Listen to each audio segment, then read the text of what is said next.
Hai great people, jangan pernah bosan ya untuk belajar akuntansi.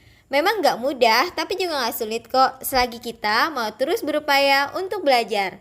Pada video kali ini kita akan membahas mengenai pentingnya akuntansi dalam bisnis.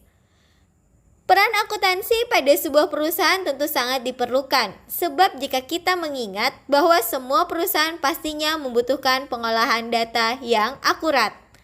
Pentingnya akuntansi dalam bisnis, di mana tidak terlepas dari peran daripada akuntansi itu sendiri. Yang pertama sebagai penyedia informasi serta jawaban yang terkait dengan keuangan. Yang kedua sebagai alat pengendali keuangan. Yang ketiga membantu stakeholder dalam pengambilan keputusan. Yang keempat, penghubung dengan pihak-pihak di luar perusahaan atau yang sering kita kenal dengan pihak-pihak ketiga.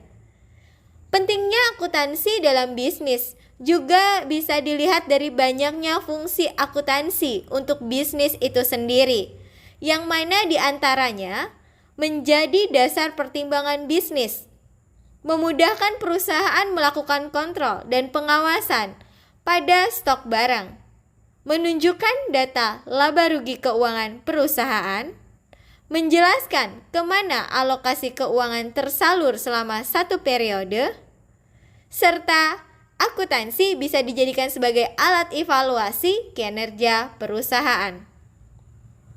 Selain kita mengetahui pentingnya akuntansi dalam bisnis, ada beberapa pengguna informasi yang mana terdiri dari pihak internal dan pihak eksternal.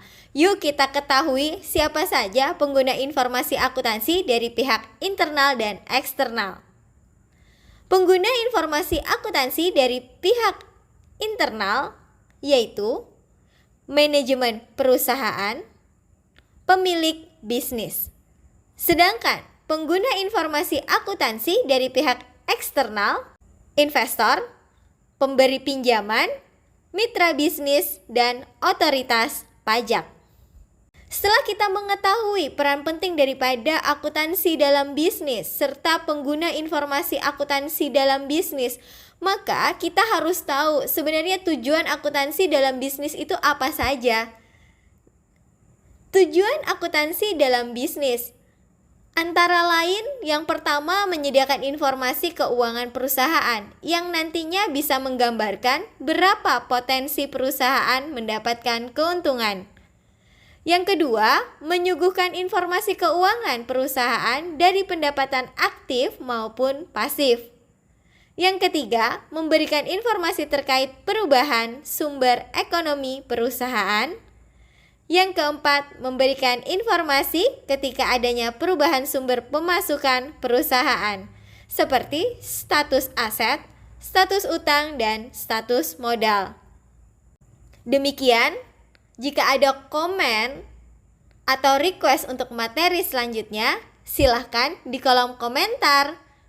Semoga bermanfaat. Terima kasih.